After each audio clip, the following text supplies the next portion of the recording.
We are.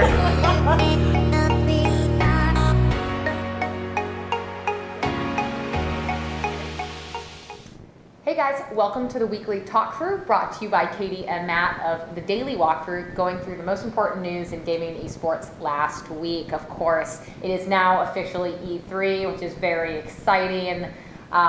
This has been recorded a couple days before I head out there. True. So by the time you're watching this, I will be in LA, probably incapacitated in some sense. Tell the people more about it, Katie. You just could be drunk off your assholes. No, I will be engaging in very important interviews and parties and dinners and parties. Gatsby. It's going to be great. Very be intellectual. I'm excited. I'm not worried about it. It's going to be great. That'll be fine. It's going to be great. When they're like, yeah, she was eating Korean barbecue and then she was belligerent and then she ended up in jail, I'm going to be like, that sounds pretty typical. Well, you said Korean barbecue and everything else. I know. I've never had Korean barbecue before, ever. You're going to the land of Korean I barbecue. know. Besides the Korea part. I told a bunch of my friends, shout out to Andrew and Derek and Bill, I was like, you got to take me to the best Korean barbecue in town. We're going to go rage. And they said they would, so I'm excited. I'm jealous. Okay. Let's move on to the quiz. Let's do it. It'd be a freebie, everybody. This first one is, this isn't even really quiz. This is more just like, you got to talk about it. Here's your hint words. Electronic. Entertainment. Expo. Did we just talk about this? A little bit is like, don't worry about it. So E3, of course, that we just mentioned, is this week. It is coming up fast. It's really exciting. Of course, Tuesday through Thursday. We will have been out there from Sunday to Friday. It's going to have a lot of big stuff. You get all the major showcases every year from all of the huge companies like Microsoft and Sony, Bethesda, Bungie, Take-Two. Everyone and anyone is there showcasing their new content. I think it's Tencent's going to be out there showing off some Arena of Valor. For the first time. There's some crazy new tournaments. I know that, Fnatic is going to be doing tryouts for their Fortnite team on, I think, the 12th and the 13th. So there's a lot more esports this year at E3. I think that's awesome. I'm also interested to see how they do with kind of sectioning off different times for media and industry folks and then times for the general public. Yeah, because essentially, two things to note, really. First of all, game companies are getting ahead of the leagues for their games. Because really, every major game company has now announced most of their... They're keeping a few surprises for their conferences. But for the most part, games are just announcing their big title, or game companies are announcing their big titles now to get ahead of the leaks that'll happen a week before E3.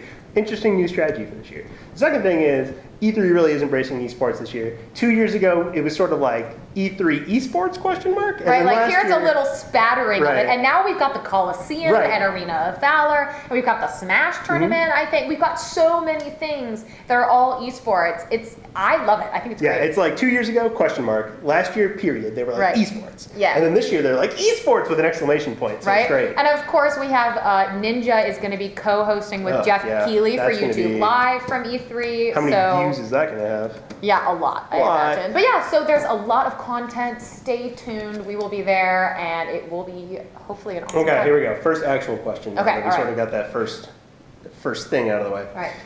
Store, games, policy. Steam.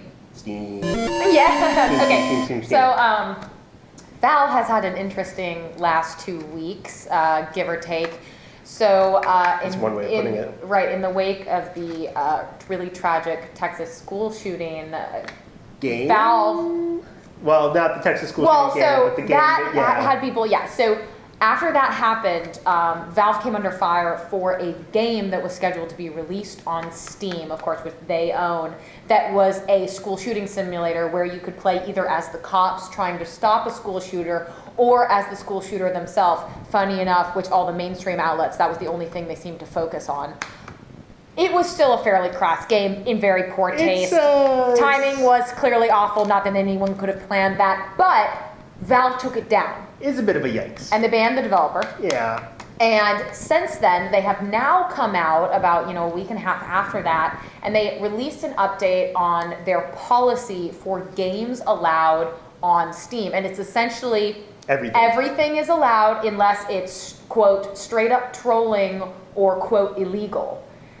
I'm for that position. I think that's a good thing. They said in the same announcement that they are going to beef up and enhance users' abilities to curate specifically what they want to see on their Steam under their profile. And I think, Matt, in my opinion, that's how it should be. Give the power to the user to decide what they want on their platform. But you as a company, it's not your job to be arbitrating cultural disputes. You should simply give your users the power to deal with it themselves. Yeah, it's a little bit of this is tough just because it's a little bit of a give and take. We have games that are very,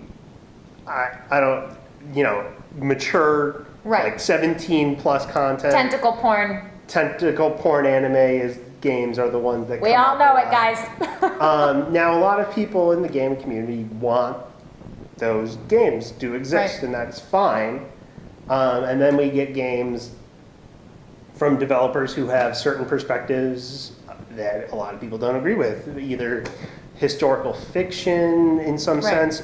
I think a great example to look at, not to call it out or to say it's bad or good, but the Wolfenstein series, a lot of people have problems with the Wolfenstein series, Well, just a from lot. that kind of And- like perspective. Right, and it can be anything someone could take So issue with. it's It could be interpretive. excessive gore, it could be excessive Right. nudity, excessive swearing, a negative take on a religion, Christianity, or anything else. Right. So Valve essentially said, we're not going to attempt to appease the hordes because that's an impossible task.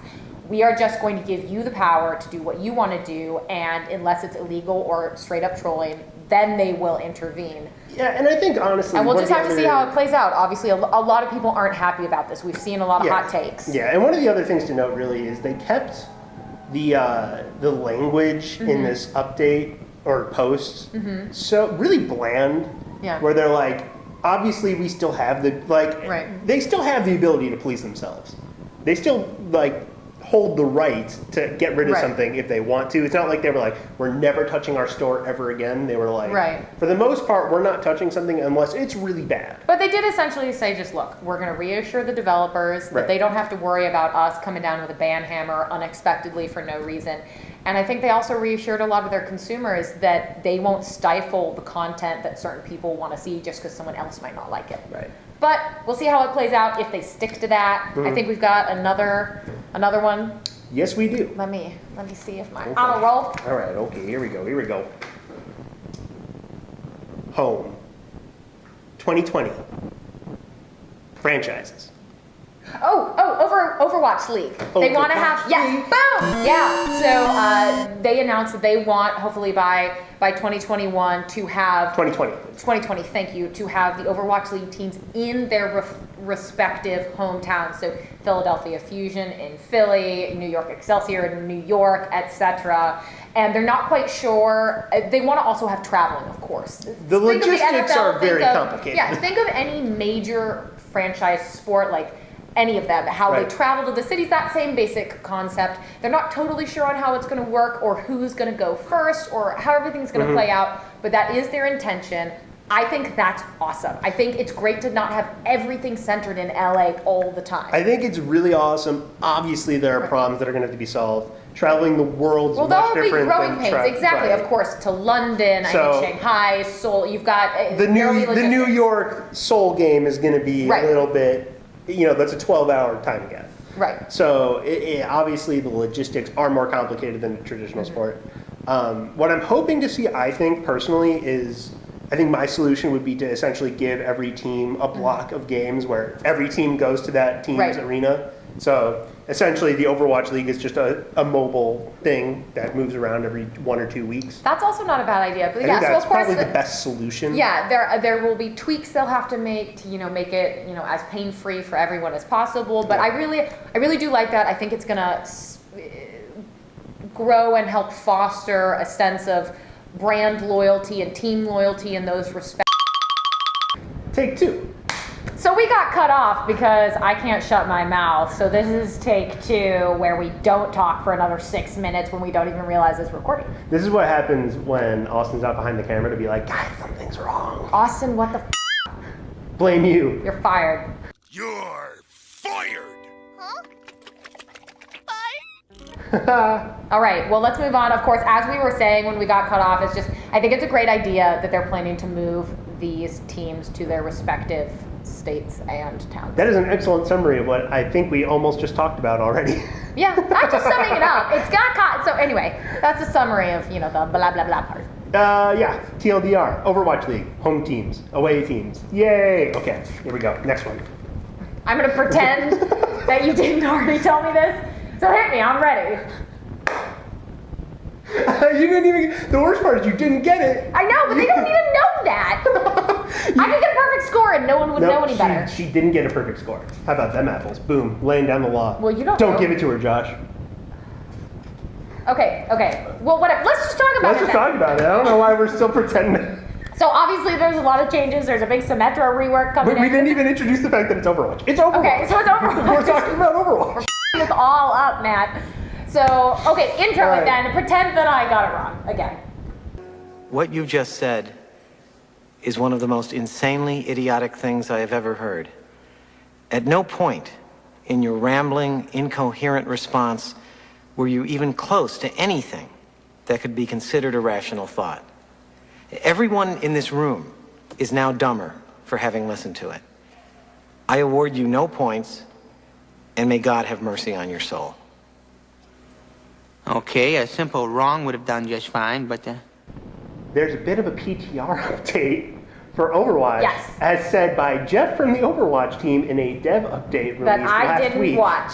That Katie did not watch and therefore had no idea what I was talking about during the actual quiz portion of But things. it does involve a massive rework to Horizon Lunar Colony. Yes, it does. Involves Symmetra's massive rework and Yes, it giant does. shields. And giant shields that span the width of maps and cut through buildings. Mm-hmm. And we're talking about a couple new social integrations that are coming from Blizzard that, to sort of paraphrase Jeff from the Overwatch team, the intention of which is to give players more power over their experience.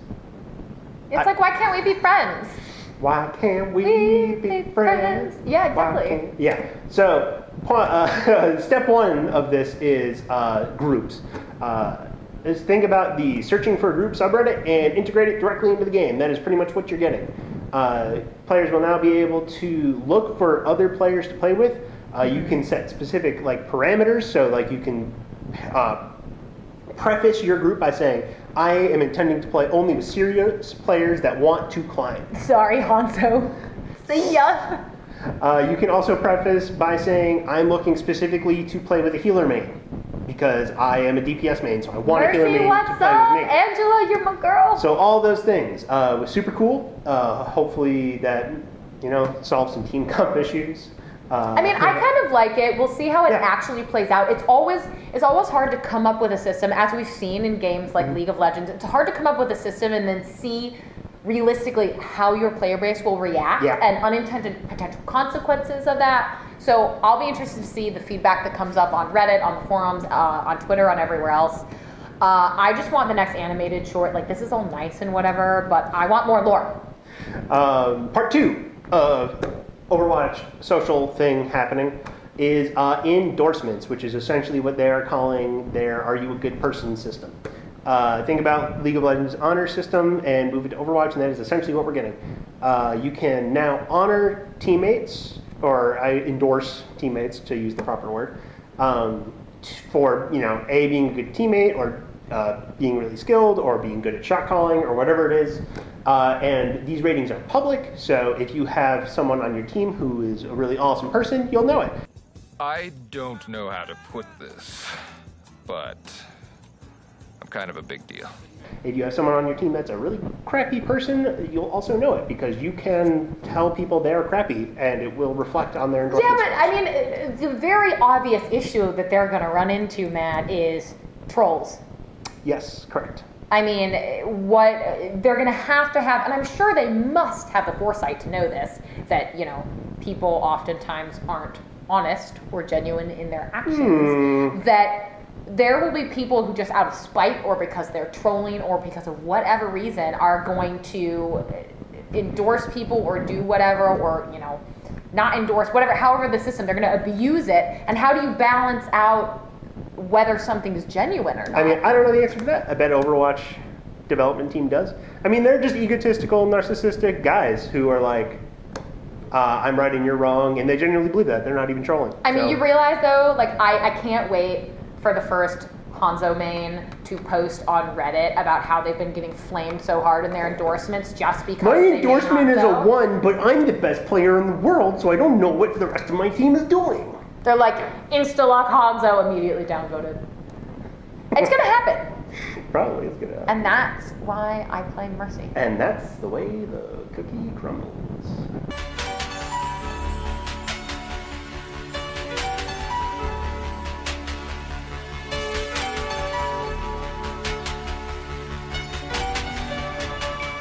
What's up? All right, well, I think that is it for us this time now that we haven't been caught up.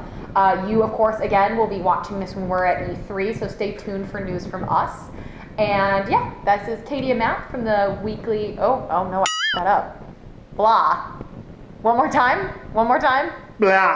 Yes. Daily walkthrough. With your weekly talkthrough. I need to regroup. With your weekly talkthrough of the most important news in gaming and esports. We will catch you next week. Enjoy your E3, everybody. Have fun with the leagues. Blah. Blah. Blah. Josh should have fun with this one. Yeah, right. It's not who I am underneath, but what I do that defines me.